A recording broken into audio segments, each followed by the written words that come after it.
Huwag kang mag-alala, manalangin ka.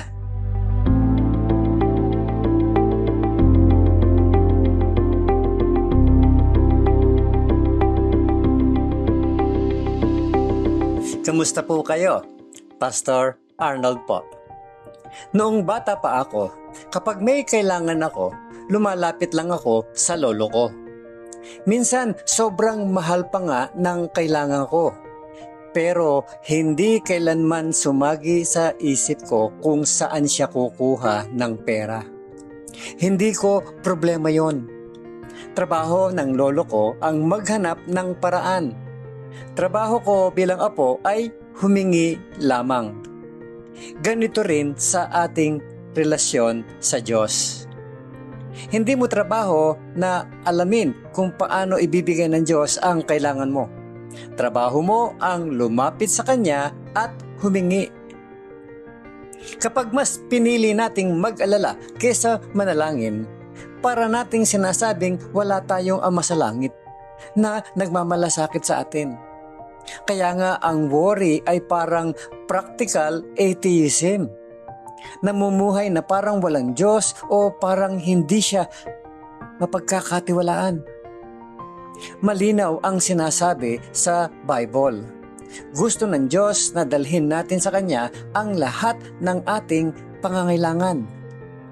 You do not have because you do not ask.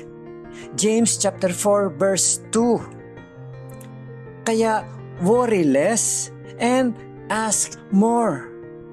Imbis na mag-alala, manalangin. Ang sabi sa Philippians, never worry about anything, but in every situation, let God know what you need in prayers and requests. Philippians 4 verse 6. Napansin mo ba, sinabi ni Paul, in every situation. Ibig sabihin, walang problemang masyadong maliit para idalangin at wala ring problemang masyadong malaki para sa Diyos. Maaari mong sabihin sa Kanya ang lahat. Sa Romans 8:32, ganito naman po ang sinasabi. Since He did not spare even His own Son, but gave Him up for us all, won't He also give us everything else?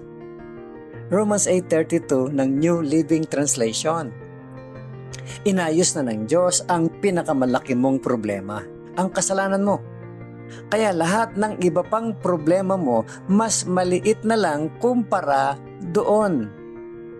Kung mahal ka ng Diyos ng sapat para ipadala si Jesus upang mamatay para sa iyong mga kasalanan, hindi ba sapat din ang pagmamahal niya para tulungan ka sa iyong mga pangangailangan pinansyal? Hindi ba niya kayang tulungan ka sa iyong kalusugan, sa iyong mga relasyon, sa iyong mga desisyon sa iyong trabaho o karir, pati sa mga deadline at mga responsibilities mo? Interesado ang Diyos sa bawat bahagi ng buhay mo. Alam na niya ang mga pangangailangan mo, pero gusto pa rin niyang hingin mo sa Kanya. Gusto mo bang mabawasan ang stress sa buhay mo? Lumapit ka sa Diyos. Hinihintay ka niyang dalhin sa Kanya ang lahat ng inyong mga pangangailangan. Kaya imbis na mag-alala, manalangin ka. Huwag mag-alala sa anumang bagay. Ipanalangin mo ang lahat ng bagay. Think about this, my friend. If God already knows all your needs, why do you think He wants you to ask Him to meet those needs? Kung alam na ng Diyos ang lahat ng pangangailangan mo, bakit sa tingin mo gusto pa rin niyang lumapit ka at humingi sa Kanya? Pag-isipan mo yun. Pangalawa, what keeps you from asking God for the things that you need? Ano ang kadalasang pumipigil sa iyo na dalhin sa Diyos ang mga pangangailangan mo sa panalangin? At panghuli, think about this. Think of a time that God clearly answered one of your prayers. How does that answered prayer encourage you to keep praying about other needs in your life?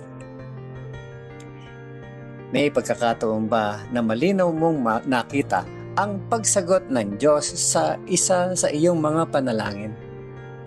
Paano ka nito in-encourage na patuloy na magtiwala at manalangin para sa iba mo pang pangangailangan?